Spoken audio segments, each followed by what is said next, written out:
Olá pessoal, estamos de volta para mais um episódio do Papeando com Pamplona. Mais uma vez agora numa transmissão ao vivo no Facebook do SES Cursos Online e hoje também fazendo um episódio que obviamente vai ser editado e corresponde ao episódio, ao 7º episódio da nossa 6ª temporada do Papeando com Pamplona. E hoje eu vou bater um papo com um cara de uma nova geração. Desses professores, assim, apaixonantes, muito mais jovens do que eu, muito mais inteligentes, muito mais capazes e com uma precisão impressionante. Vocês vão ouvir hoje Alessandro Tibó falando sobre direito médico. Bem-vindos ao Papeando com Pamplona.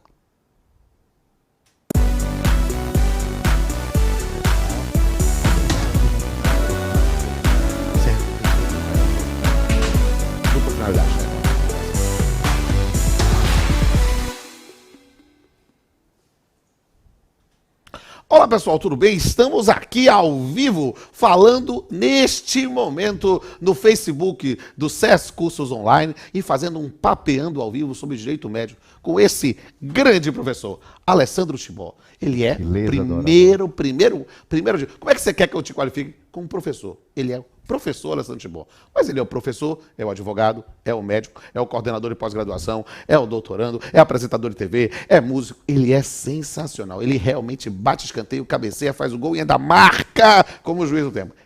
Tibó, sabe quem é a minha inspiração, né? Tibó, que prazer te receber do Papeando com Pamplona. Satisfação toda minha. Boa noite para você que está do outro lado da tela. Esteja onde estiver. Exatamente. No momento que você estiver assistindo, é uma grande satisfação. Saiu finalmente, que a gente finalmente, rapaz, para falar de direito médico tem que ser um parto, realmente. Verdade, é verdade. Alguns fortuitos, força maior, teve um problema aqui no estúdio e finalmente saiu. Finalmente nasceu. E este programa é tão especial que ele tem uma dupla finalidade. Ele é o episódio oficial de julho do Papeando com Pamplona, mas ele também serve para os nossos cursos de pós-graduação online em direito do SES, seja o de direito médico, seja o direito contratual, e seja o direito de família, seja de vários outros âmbitos. Muitos poderão utilizar, porque nós vamos trabalhar hoje temas muito sensíveis, talvez de um novo campo de interesse do direito. E vamos papear. Vamos papear. E vamos papear sobre direito médico. E você que neste momento está aí vendo ao vivo, você pode participar na página do SES. Tá lá, você pode escrever. Você também pode seguir, está sendo transmitido ao vivo lá no Instagram do próprio Alessandro Tibó. Siga ele, que é uma figura rara. E veja também este episódio e todos os outros lá no meu Instagram pessoal, R. Pamplona Filho, no Instagram Papeando com Pamplona, no Instagram do SES e depois veja também no YouTube, no canal do YouTube. Não tem como não ver. Você vai ter essa opção. E agora nós vamos bater um papo, papear sobre direito médico. Cara, a primeira vez que ele fala sobre direito médico, ele fica dizendo assim, bem, é interessante direito médico. O que é direito médico? Senhoras e senhores, Alessandro Tibó, o que é direito médico? Essa é uma excelente pergunta. Essa expressão direito médico surgiu em 1975. Perfeito. Com o professor Genival Veloso de França, que é um grande professor de medicina legal, escreveu uma obra homônima, Direito Médico, destinada à legislação médica, ou seja, toda a legislação atinente à profissão médica, na perspectiva do professor Genival, seria o chamado direito médico. Só que a gente sabe que isso evoluiu. Hoje em dia o direito se debruça não sobre a norma, mas sobre as relações jurídicas na perspectiva de alcançar a justiça, uma perspectiva culturalista. Então hoje o direito médico, em sentido estrito, como eu costumo dizer, seria o ramo do direito que estuda as relações jurídicas, no caso a relação jurídica estabelecida entre o médico e o paciente, num dado momento que é o contrato de tratamento. Perfeito. Apesar da gente não ter essa figura aqui ainda tipificada, a semelhança do que tem na Alemanha, do que tem na Holanda, esse momento específico de um tratamento ou um diagnóstico, a gente chama de contrato de tratamento. Então, a luz que o direito dá nessa relação seria o direito médico em sentido estrito. O direito médico em sentido amplo seriam todas as relações jurídicas que gravitam ao redor dela. Porque a relação do paciente com a operadora de saúde, a relação do paciente com o hospital, do hospital com a operadora, do paciente com o sistema público, todas gravitam em torno do direito médico em sentido estrito. Perfeito. O direito médico em sentido amplo seria o que a gente chamava antigamente de direito da saúde, direito sanitário. Então, só que essa palavra, direito médico, né, a semiótica, a palavra médico tem uma força grande e ganhou muito, vem ganhando muito relevo. E a gente pode afirmar já peremptoriamente de que nós temos realmente um novo ramo do direito? A gente pode afirmar que está surgindo com toda a força, tá? O direito médico, eu me atreveria a dizer, até pelos números, Sim, coisa, que talvez seja hoje o ramo jurídico no Brasil em maior ascensão. Deixa eu dar um testemunho aqui, quase com uma pontinha de inveja. A pós dele tá bombando. Tô falando sério, assim, dos novos cursos de pós-graduação do César, assim, que foi uma surpresa. Tá lá nas cabeças, olha só. Pau aí com o direito e processo de trabalho. Vamos lá. Pois é, mas a gente, obviamente, toda autonomia em direito, ela tem que ser encarada de forma parcial. Não existe uma autonomia absoluta, né? É uma autonomia relativa. Mas a gente ainda não tem, infelizmente, inclusive esse é meu principal objeto de pesquisa, uma lei ordinária federal que discipline de forma adequada o contrato de tratamento, a relação entre o paciente e o médico. Então, de alguma maneira, a autonomia do direito médico ainda está prejudicada, porque a gente não tem ainda uma maturidade legislativa, e aí termina caindo, só para complementar, naquela apreciação na esfera civil, na perspectiva do direito do consumidor. Pois não. Só que a gente tem um grave problema, porque as vulnerabilidades são completamente distintas. Né? A vulnerabilidade de um paciente, ela é completamente sui generis. Exato. E uma série de institutos, o privilégio terapêutico, tem uma série de institutos que gravitam dessa vulnerabilidade, que você não vai para o Google, vou buscar uma vaga na UTI. Peraí, vou para o Google. Né? Decolar.com, chegou minha hora. Não existe isso. Não. Então, o direito médico, ele precisa ser reconhecido em suas especificidades. Na Alemanha, já foi isso é muito recente. Isso é muito recente. Em 2013, foi a Lei para a Melhoria dos Direitos dos Pacientes na Alemanha, modificou o BGB, o Código Civil Alemão, colocando ali, uma única espécie diferenciada de contrato de prestação de serviço, intitulada de contrato de tratamento. 8 artigos, aí coloca ali questões de consentimento informado, questões de prontuário, questões de inversão do ônus da prova, quando é que você presume a responsabilidade, a culpa do profissional, né? Como é que você tornaria uma obrigação de resultado, ele se compromete com um determinado resultado. Isso está tudo lá positivado. Aqui, como o nosso CDC, infelizmente, é silente, o CDC é um excelente diploma para uma série de relações. Mas ele é completamente antinômico quando em face do contrato de tratamento. Por exemplo, o CDC diz assim, olha, é prática abusiva você prestar um serviço sem dar um orçamento prévio ou sem estipular um prazo específico. Como é que o profissional da saúde vai fazer isso numa... Ele só pode fazer uma estimativa e não tem como dizer, porque há tantas repercussões que podem gerar... O diálogo das fontes é crime. É verdade. Pode ser até um crime. Exatamente. Artigo 135 do Código Penal. Então, é preciso que seja analisado o contrato em suas especificidades. A gente tem um microsistema jurídico que está, como o professor Miguel Kfouri Neto fala, de forma esparsa no Código Civil, ali no artigo 15, artigo 951, 950 e 49. Mas ele não é sistematizado, ele não é bem feito. Ele não é... Me permita fazer uma coisa assim do Coroa, falando um pouco sobre autonomia. Na verdade, quando a gente pensa em autonomia de um determinado ramo do direito, nós temos algumas fases clássicas. A ideia de ter algum tipo de legislação própria, algum tipo de produção doutrinária e algum tipo de disciplina, ou na verdade, de inserção acadêmica, ou seja, de autonomia didática. A gente vê isso, e isso para mim...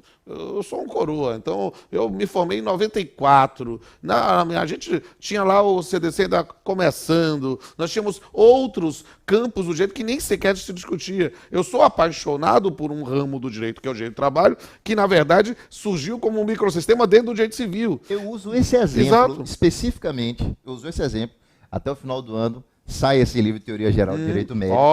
E o exemplo que eu uso é exatamente do direito do trabalho. Que no final do século XIX era ali um ramo, né, um braço do direito civil. A tese de cátedra de Orlando Gomes para a Faculdade de Direito foi a Convenção Coletiva do Trabalho, para a cadeira de Direito Civil. Porque direito do trabalho era direito civil. Depois, você começa a esperar justamente verificando esses campos de autonomia. E o que a gente está vendo, assim, comendo pelas bordas, é que o direito médico está efetivamente se conquistando, com algum tipo de legislação, embora não abrangente, com uma produção doutrinária, e quem espera o livro aí de doutor Alessandro Timbó, né? Quase pronto. E uma autonomia didática, pelo menos já na pós-graduação. A gente pode propor para que essas questões não sejam tratadas somente numa aula de direito civil ou em estudos aprofundados de bioética, mas talvez numa ideia de disciplina própria. Pode ser um caminho, talvez com a legislação própria. O que é que há no horizonte sobre legislação? Existem alguns projetos de lei, existia um projeto, mas ele foi arquivado, de um deputado federal do PT. Sim. Tem mais ou menos uns 2 anos isso, e até onde eu sei ele não voltou para a pauta, né?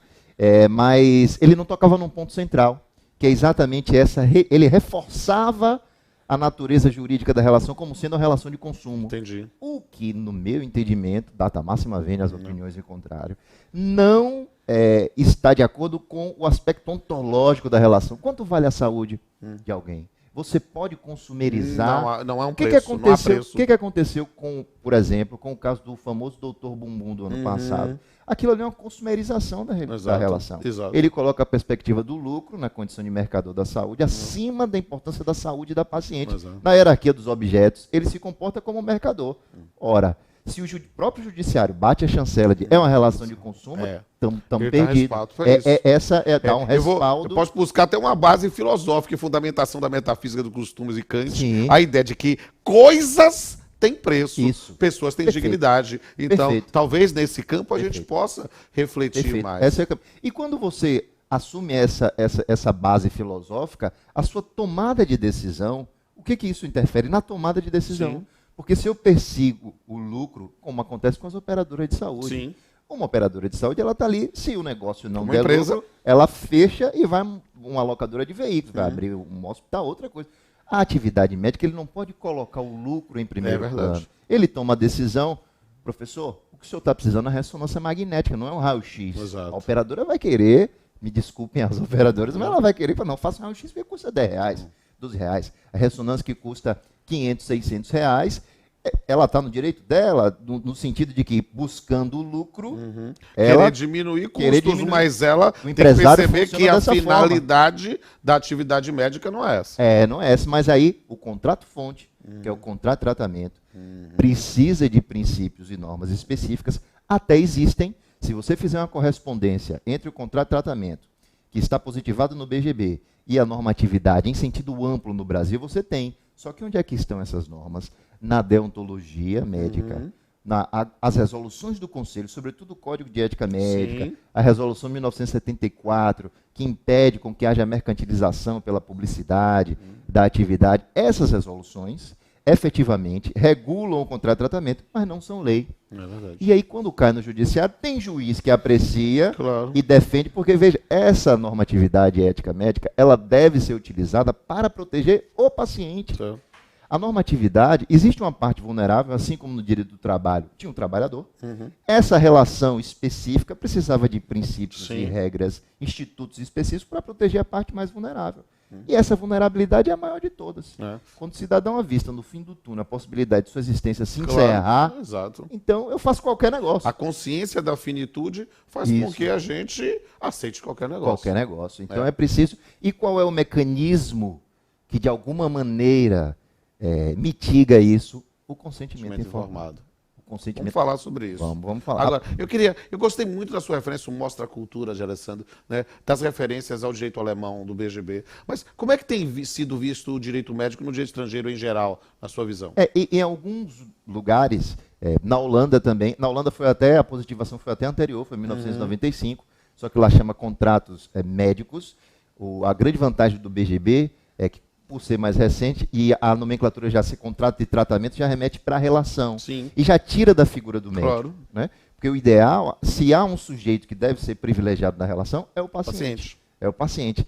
Então, a gente, de uma maneira geral, há institutos específicos no ordenamento. Agora, nos Estados Unidos, por exemplo, que é uma consumerização generalizada de todas as relações, até lá já está havendo um movimento no sentido de patients are not consumers. Sabe? Já está vendo, o paciente não é consumidor. A saúde não é mercado. Exato. Então, é necessário que, e não à toa, os próprios planos de saúde sofrem um regramento muito apertado, porque o bem jurídico imediato, o imediato é a prestação de serviço, claro. O imediato, que é a saúde Exatamente. Da pessoa que está ali atrás, ele é muito, muito particular, mas fica numa tensão muito grande, tanto que o aumento que foi liberado essa semana agora, do reajuste dos planos, está sendo questionado. O lobby das operadoras é muito grande. Claro. Tem um projeto de lei, inclusive, para tirar mais as amarras, certo. E aí é no Congresso Nacional que essa demanda vai se desenvolver, mas o ideal é que a gente tivesse efetivamente uma lei que afastasse do regime consumerista, garantisse a inversão do ônus da prova para o paciente, de uma forma, de uma distribuição dinâmica, como o novo CPC traz no artigo 373, de uma forma muito mais razoável. Claro. Porque o que acontece no regime consumerista? Além de ter vários dispositivos que não coadunam com a atividade... Por exemplo, o CDC diz que assim, você não pode manter um número de consumidores acima do ideal dentro da unidade mercantil comercial. Né? Você vai ter que fechar todo o hospital público do Brasil. Exato. Porque todos os hospitais públicos do Brasil, apesar de também ter uma questão de regime jurídico administrativo, mas é um contrato de tratamento que está sendo realizado ali dentro. Você vai ter que fechar. Exato. Você subverte um princípio básico. Ou nega a prestação, né? Toda emergência médica que é. Emergência médica não se fecha a porta. Exatamente. Não tem como fechar a porta. Você não pode negar o socorro. Então, é um diploma que não é adequado. Ele é muito bom para a hipossuficiência do consumidor em face do fornecedor. Eu quero um testemunho seu de como tem sido a evolução do direito médico. A gente trabalhou muito essa questão da autonomia, né? Falamos da legislação do Brasil, da legislação de outros países, mas como é que tem sido a evolução do direito médico no meio acadêmico? Acho que é algo que é interessante, porque muitas das pessoas que estão vendo podem ficar interessadas em fazer o curso de pós-graduação em direito médico ou aprofundar ainda mais os seus estudos nessa matéria. No meio acadêmico existem algumas pós-graduações, né? O SES, inclusive, inovou com essa pós-graduação EAD em Direito Médico, agora, esse ano, de 2019. Agora, a gente ainda não tem uma cadeira na graduação, pelo menos eu não conheço, tem algumas cadeiras optativas de bioética. A bioética é o campo do conhecimento que serve de fundamentação para o direito médico. Claro. Né? Surgiu ali mais ou menos na mesma década de 70.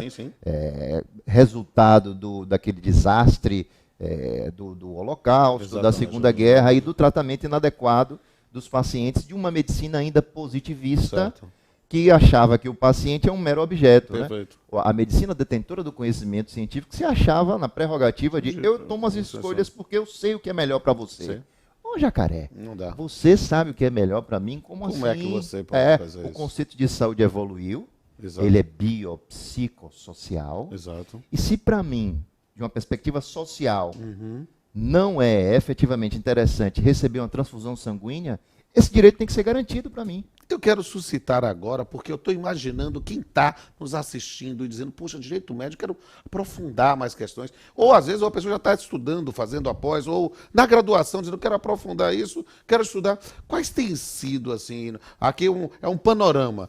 Aí os antigos falavam, avô do Zou, avô de Pardal, né? Especificamente, quais têm sido as principais questões tratadas sobre direito médico na jurisprudência brasileira? Existem dois grandes grupos. O primeiro grande grupo é de responsabilização dos profissionais da saúde. Aí leia-se médico, dentista, todos os profissionais que prestam serviço de saúde, que pode ocorrer em 3 esferas: na esfera civil, na esfera penal, criminal e na esfera administrativa, respectivamente em cada conselho. E a gente tem o outro grande grupo, que é o acesso à saúde. Inclusive o STF, em maio, 2 decisões e 2 recursos extraordinários muito importantes, fixou o entendimento de quando é que o Estado é obrigado a pagar um tratamento de alto custo. Perfeito. Então, essas duas questões de acesso, negativa de plano de saúde, acesso a uma vaga no UTI no hospital público, e as questões da responsabilização são as questões que predominam. Inclusive, tem muito livro de direito médico que é batizado de direito médico, mas ele trata responsabilidade civil. E isso é interessantíssimo, porque você pode estar pesquisando um tema calcado aí na discussão do direito médico e dizer, olha, onde é que eu vou pescar? Olha, dá uma pescada nesse ponto. Há vários temas, alguns até já tratados aqui no Papeando, lembra? A gente falou de diretivas antecipadas, lá com o Luiz Faquinha, com o Faquinha, né? Na primeira temporada, com o Dadalto, com várias outras questões que podem ser citadas. Mas eu queria perguntar ainda para você o seguinte, que você falou sobre bioética. Isso é até importante. Só para você, antes de você fazer a pergunta, desculpe interromper, já interrompendo. É assim, não existe uma obra no Brasil que trate o direito médico dessa forma.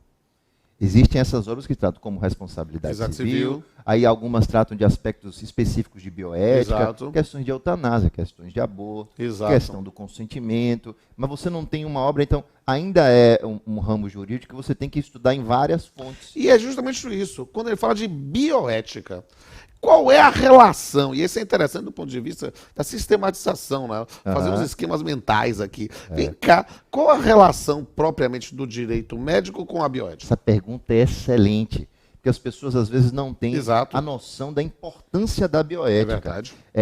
Esse termo bioética tem uma querela em relação à origem, mas ele ficou famoso em 1971 com o livro de Potter, um americano, Van Rensselaer Potter, que ele escreveu Bioética, uma ponte para o futuro. Bio, vida, ética, era uma junção, o credo bioético, como ele escreveu no livro, é uma junção entre as disciplinas das humanidades e as ciências naturais. Era um debate interdisciplinar para garantir a sobrevivência da humanidade. Certo. Então, é uma ética da decisão. Eu chamaria de um ramo da filosofia que estuda as questões decisionais envolvendo a saúde. Perfeito. Então, tudo em direito médico tem um substrato, tem uma fundamentação bioética. Perfeito. Então, se você vai discutir com o professor Dadalto, com o ministro Fachin, todas essas questões têm uma ascendência e uma fundamentação bioética. Perfeito. Consentimento informado, bioética. Perfeito. Então, é muito importante para você que quer estudar direito médico, estudar bioética, porque é de lá que vai sair a sua fundamentação. Perfeito. E direito é argumento, é fundamentação. Mas eu quero perguntar para você, Timbó, que o Timbó é um grande talento. Eu estou aqui dando um testemunho aqui do Coroa, o mais velho aqui. Você sabe que você é a minha inspiração, né? Mas você é o cara, rapaz. Você é o cara. Se algum dia eu for metade do que você é. Não, rapaz, você é o cara. E eu digo, olha, eu tenho feito meu dever de casa. Alessandro tem escrito muito sobre direito médico. E tem feito uma coisa que não pode passar em branco, ainda mais na oportunidade de eu te entrevistar aqui. Você tem proposto uma modificação da própria expressão que titulariza essa relação jurídica. Queria que você explicasse aí, pessoal. Eu proponho, porque direito é linguagem, aliás, a vida é linguagem. Então, quando você propõe uma modificação paradigmática em alguma coisa, você tem que começar pela linguagem. Então, a conhecida e a famosa expressão relação médico-paciente, ela tem uma carga valorativa que coloca o médico no primeiro plano. O médico positivista, o médico detentor do conhecimento que decidia aquilo que ia ser feito, o desfecho do contrato de tratamento. Só que quem tem que decidir o que vai ser feito é o paciente, não é o médico. O médico é o aconselhador técnico, as opções são essas, mas quem decide é o paciente. E o contrato de tratamento, ele só se inicia por uma demanda do paciente. O médico não pode fazer publicidade, o médico pode fazer propaganda. Pode ilustrar a população sobre uma determinada enfermidade, sobre um determinado tratamento, mas dizer, olha, o meu consultório é em tal lugar, rua tal, meu telefone é esse. Essa perspectiva comercial tem muita utilização inadequada das páginas do Instagram. Essa perspectiva comercial que consumeriza a relação, ela é vedada. Então, o contrato sempre inicia com a figura do paciente. Inclusive. O paciente tem que estar sempre em primeiro plano. E a medicina, desde Hipócrates, ela existe em função do paciente. Perfeito. Então, tem que ser relação paciente-médico. Porque quando você coloca o paciente em primeiro plano, você lembra que ali tem condições sociais subjacentes, tem questões religiosas, tem questões espirituais, tem questões que envolvem a intimidade do paciente, que tem que ser protegidas, tem que ser respeitadas. Porque não é um tratamento puro e simples do ponto de vista biológico. Coaduna com a perspectiva do conceito de saúde, inclusive formalmente reconhecido de o bem-estar biopsicossocial. As pessoas hoje, as meninas extremamente bonitas, vão colocar prótese mamária de silicone para se sentirem socialmente mais adequadas em um determinado conjunto. Isso é saúde. Aí vem o judiciário, data máxima vendes, é uma cirurgia meramente embelezadora. Ignora-se o conceito atual de saúde, que é biopsicossocial. aquilo ali, a depender do que seja, pode trazer um comprometimento psicológico para a pessoa grande. Exatamente. Então, é preciso que seja ampliada a perspectiva do que é o conceito de saúde e o paciente seja colocado sempre antes. Perfeito. Então, é por isso que, começando da nomenclatura, relação paciente-médico doravante. No início é difícil falar, que a gente está impregnado. Está internalizado, né? Agora, essa questão é muito importante a gente refletir sobre esse tema. Por quê? Porque quando eu falei que ia fazer um papel sobre direito médico, né?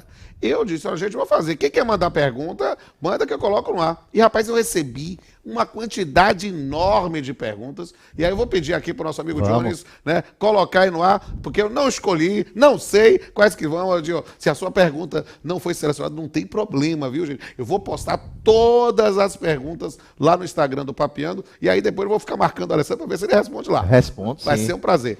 Vamos lá, solta na tela a pergunta aí. Boa noite, professores.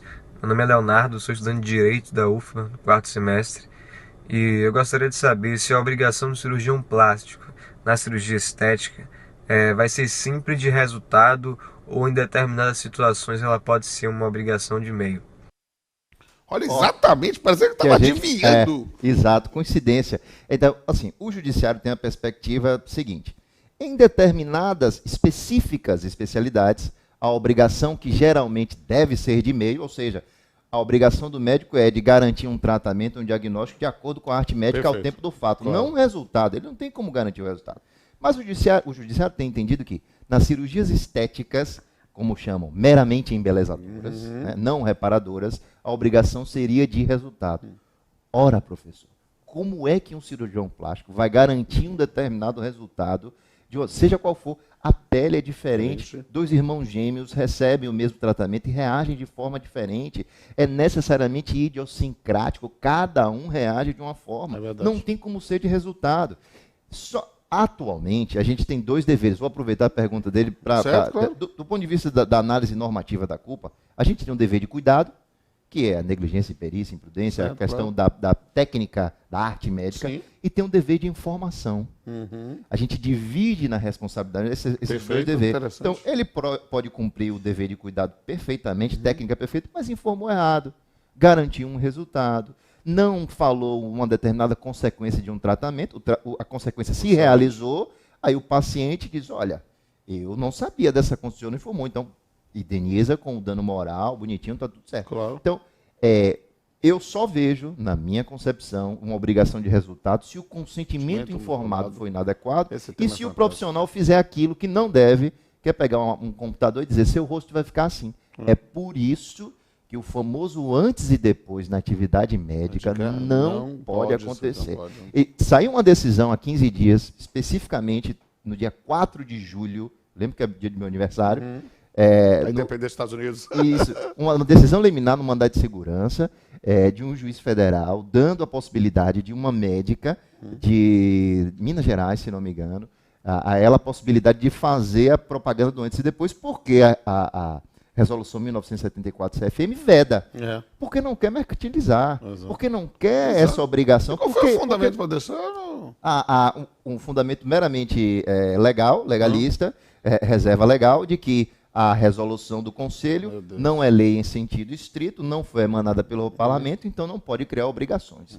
Então, essa é uma visão positivista, na minha perspectiva, extremamente... Direito não é norma, direito é até norma, mas é fato e é valor. E o que é interessante pensar nessa decisão, sem criticar o ilustre colega lá, mas é que, ainda que não se possa dizer que seja uma emanação legal do sentido formal, perceba que há, nesse ponto, pela própria regulação da atividade médica, que nós temos um conselho que deve dizer quais são os limites adequados para isso. E perceber nessas circunstâncias, há uma fundamentação ética, né, de fundo que não pode ser desprezada. Exatamente. Não, e a profissional comemorou, e alguns profissionais médicos comemoraram, mas isso até do ponto de vista jurídico, processual, é ruim. Porque se você chega em juízo e está lá, o paciente diz assim, o advogado do paciente vai dizer, não, está cheio de propaganda de antes e depois aí, obrigação de resultado, processualmente, inversão do ônus da prova. Então, Vamos jogar mais uma pergunta aí, porque tem um monte de perguntas, não sei quantas vou botar no ar. Olá, professores, meu nome é Maria Gabriela, eu sou aluna do curso de Direito da Unifax. E eu gostaria de saber acerca da transfusão de sangue, se esta é uma obrigação meio ou uma obrigação de resultado. Inclusive, no caso das pessoas que são testemunhas de Jeová, como deve ser a conduta médica perante pacientes que recusem a transfusão de sangue, considerando que esta pessoa corre um risco de vida? Essa pergunta é muito profunda e é muito ampla, né? Eu vou focar, como a gente falou um pouco de obrigação de meio resultado, claro. eu vou focar mais na questão dos testemunhos de Jeová. Claro, eu corto as minhas. Para mim é importante a participação do o povo quer saber. Porque ela permite que a gente discuta o embate entre a autonomia do paciente e a beneficência médica, né? Então, a autonomia do paciente ganhou muito prestígio nos últimos anos e a beneficência médica vem perdendo terreno. Essa questão da transfusão compulsória em testemunho de Jeová, a gente tem que dividir em dois grupos. Certo. O grupo dos menores, as crianças, nesse caso, me perdoem as testemunhas de Jeová, os familiares, mas toda a jurisprudência, todo o entendimento bioético, inclusive, Claro. porque dentre os modelos de decisão substituta, nesse caso, você é obrigado a utilizar o modelo dos melhores interesses do paciente, do menor, coaduna, inclusive, com o Estatuto da Criança e do Adolescente. Melhor interesse do menor. A lei do artigo 7º, artigo 14, está lá. A família tem que garantir a saúde e a vida da criança. Perfeito. Veja, se o ECA estabelece que isso é uma decisão hoje, dizendo assim, a família é obrigada a vacinar a criança. Não é facultativo. Porque, veja, o poder familiar é um munus público. É claro. É uma obrigação, não é um direito. Tanto que o Estado juiz vai lá e Claro, suspende. exatamente. Então, nos menores, não há que se... Agora, nos maiores, minha opinião é que deve ser respeitada a vontade do paciente. Então, qual é o conselho que eu dou, do ponto de vista jurídico? Se for em face de um hospital público, impetra o mandado de segurança, você, testemunho de Jeová, para que a sua diretiva de vontade seja garantida. Claro. Um hospital privado, uma ação declaratória ou algum remédio jurídico, veja com o seu advogado, que vá garantir com que seu direito seja... Porque, veja, os médicos, eles estão ali com a deontologia médica atrás deles, dizendo assim, se estiver em risco iminente de vida, você desconsidera, tem resolução que diz isso, você desconsidera a vontade do paciente e faz a transfusão, porque senão ele vai morrer. Mas veja, esse é um conceito ainda pautado Uma outra concepção. Concepção de saúde meramente biológica. Exatamente. Então, para os maior, capaz, que decide previamente que não quer receber a transfusão sanguínea ou qualquer outro procedimento, por qualquer fundamentação, Exatamente. tem que ser respeitado. É preciso respeitar, porque o aí- homem não é só o que Claro. é do ponto de vista físico, mas Claro. é o que ele acredita. Claro. A gente não pode abrir mão dos valores que são internalizados pela religião, pela ideologia, né? Com certeza. Quando a gente fala, eu sempre quando eu dou aula sobre ponderação de interesses, aí vai dizendo, a vida é uma... Não, porque se fosse a vida, nós não tínhamos nem pena de morte, não tínhamos mártires, não tínhamos guerra. Ou seja, é preciso compreender que há determinadas situações em que o indivíduo precisa acreditar e viver bem. Como ele quiser. Exatamente. Como ele quiser, na perspectiva. Vamos jogar dele. mais um videozinho aí que tem um monte aí. Olha, gente, eu sei que vocês estão participando também aí ao vivo, aí no Instagram, pode, ou no Facebook, pode mandar oi, depois eu vou responder um a um, vou sair clicando tudo, se quiser fazer pergunta também pode, mas tem um monte aqui, eu fiz um monte de pergunta aqui, eu fiz um dever de casa, mas vou dar prioridade para os vídeos que chegaram. Mais um aí. Olá, professor, tudo bom?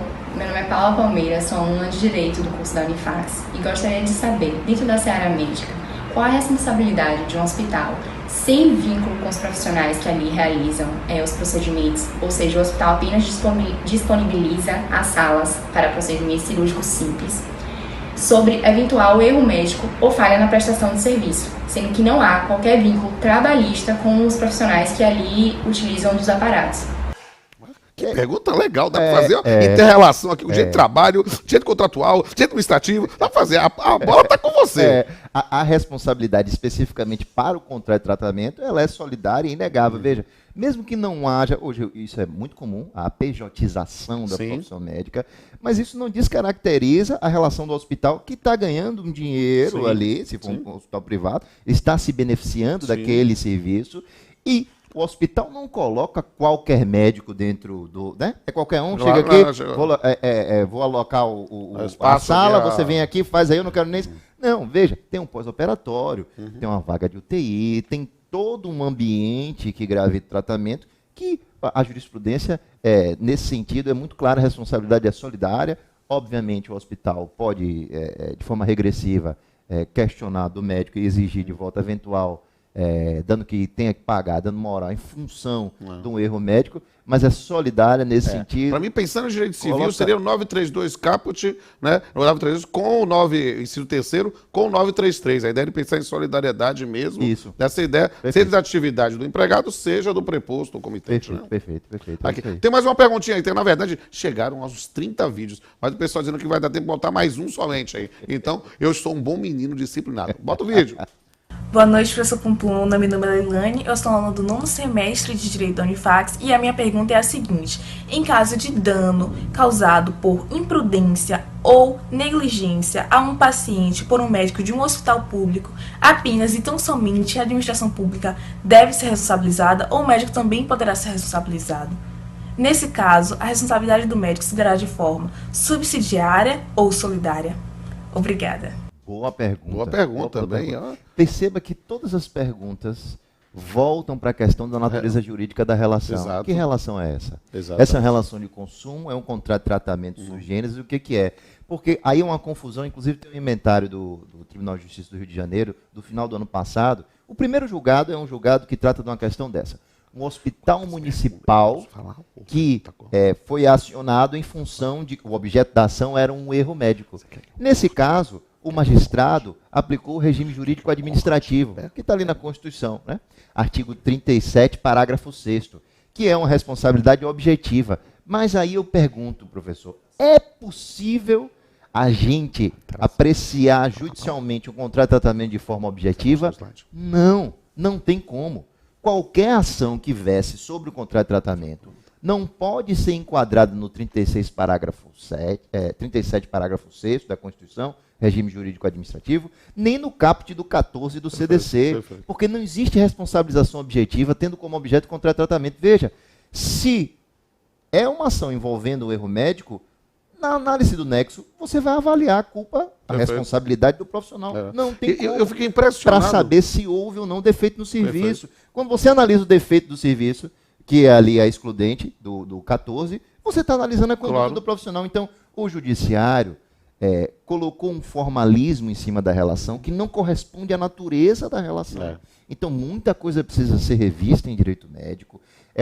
A relação precisa ser entendida a partir de sua natureza. Paciente médico, e necessariamente sua especificidade tem que ser levada em consideração. Porque fica até eu na condição de apreciador do direito médico, fica assim, está falando que é objetivo, é regime jurídico administrativo, mas está analisando a culpa do profissional.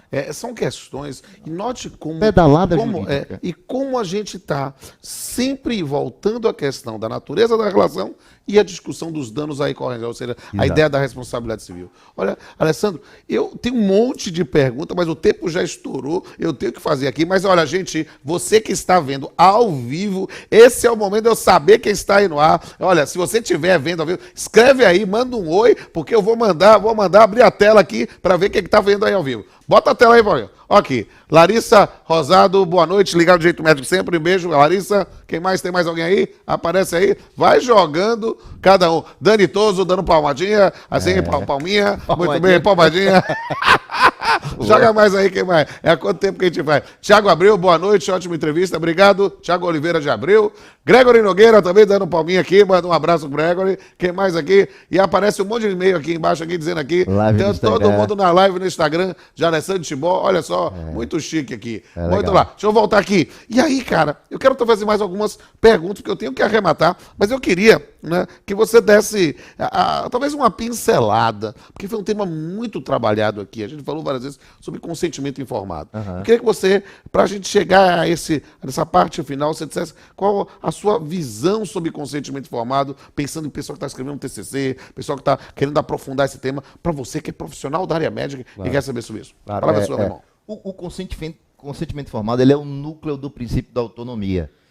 Na obra seminal de Beauchamp e Turner, que trata da princípios de ética biomédica, o princípio que abre é o princípio do respeito à autonomia e o centro é o consentimento informado. Às vezes as pessoas confundem o consentimento informado com o termo de consentimento informado. Não. O termo é apenas uma materialização, é uma instrumentalização para que você Tem possa... que haver o termo de consentimento, ele compõe o consentimento informado, o instituto, as anotações do prontuário também compõem o consentimento informado e todas as informações passadas oralmente ao paciente. O paciente tem que decidir de forma livre e consentida, ou seja, ele tem que entender primeiro aquilo que vai ser feito com ele e escolher em tempo justo. O consentimento informado ele é processual, não é um termo que você entrega no início do tratamento e nunca mais pede nada para o paciente. Ele tem que ser sempre renovado. E um conselho que eu dou para quem elabora termo de consentimento para os profissionais de saúde: nunca faça um contrato único que o paciente assine no final. Esqueça os formulários, queime os formulários. Exatamente. O termo de consentimento tem que ser específico. De preferência, faça perguntas, os pontos-chave do tratamento. Coloque aquelas chaves para que o paciente... Você entendeu aquilo que vai ser feito? Você concorda com que seja feito isso? Você entendeu que uma das principais consequências dessa prostatectomia é você pode ficar impotente? Bota ele para marcar lá. Porque quando você faz algo assim disjuntivo, no qual a pessoa vai marcando o que é, fica customizado. Exatamente. E o que efetivamente é o contrato de tratamento. Porque cada contrato de tratamento é um. Cada pessoa demanda um tratamento específico. Exatamente. Não existe tratamento padrão. E também isso afasta da perspectiva do contrato de massa, do contrato de adesão, da perspectiva consumerista da relação. Então, o consentimento informado é um instituto que se compõe de prontuário, informações passadas oralmente ao longo do tratamento e o termo de consentimento. Ok. E, olha, meus amigos, eu estou aqui encantado, aprendendo muito sobre direito médico. Eu tinha um monte de perguntas, vou fazer as perguntas aqui nos bastidores, porque o tempo já estourou, o pessoal já está me falando, mas está muito legal. E, Alessandro, mas eu não quero deixar de fazer uma pergunta final. Claro. Eu estou pensando aqui no cidadão que está nos vendo, no estudante que está nos vendo, no profissional que está nos vendo. Qual a mensagem final que você, como um estudioso do direito médico, lança a eles e a elas que querem criar mais intimidade com o direito médico, querer conhecer mais as entranhas do direito médico? A primeira dica que eu vou dar, eu vou fazer logo o institucional. A nossa pós-graduação em Direito Médico do SESC está de braços abertos para você, profissional da saúde ou do direito. Esse é um ramo crescente no direito, que antes ele era espalhado em outras especialidades, agora ele está se solidificando. E o principal é, aquele profissional que quer ingressar no direito médico, ele tem que ampliar a cognição dele. Então ele tem que abrir os olhos para as resoluções dos conselhos de classe. Essas resoluções efetivamente regulam as relações e dão algum norte, porque a lacuna normativa ainda é muito grande aqui entre nós.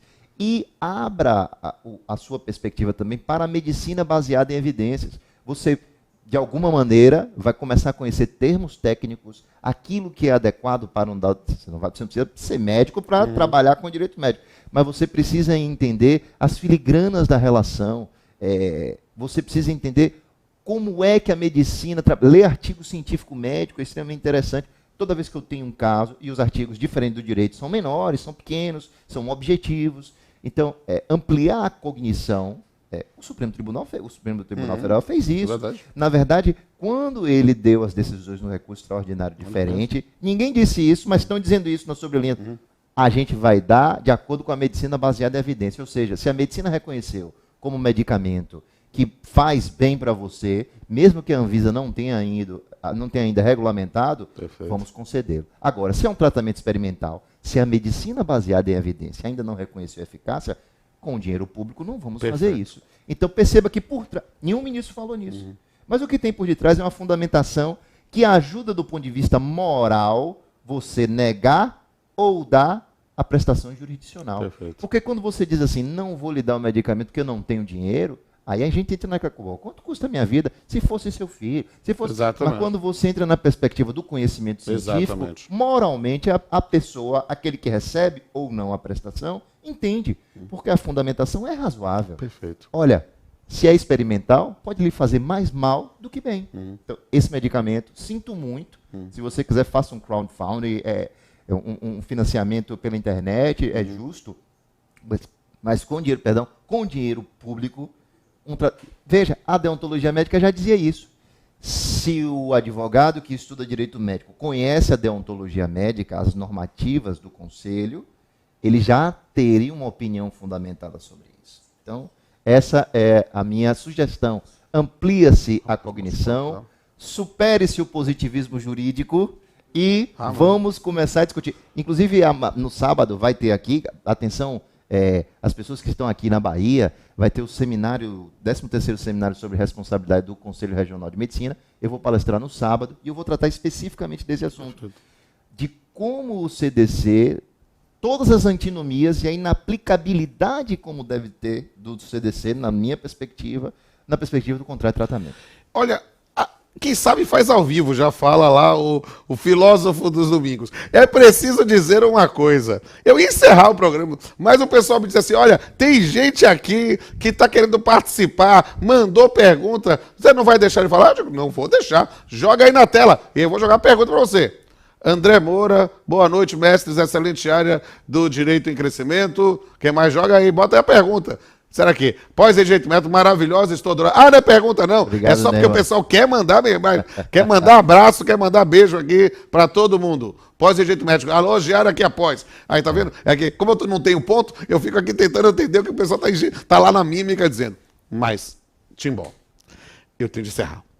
E eu quero dizer passou rapidinho. A gente estourou o tempo ali, já congelou, e a gente tá aqui batendo papo. Por mim, eu ficava a noite toda aqui batendo papo. Mas eu quero dizer, cara, esse Papeando sobre Direito Médico foi literalmente um parto. Nós marcamos, essa é a terceira ou quarta data que a gente tentou para conseguir. Já teve reforma, já teve... A gente não conseguiu. E hoje estou realizando mais do que um sonho, um projeto, porque eu acredito muito no estudo do direito médico.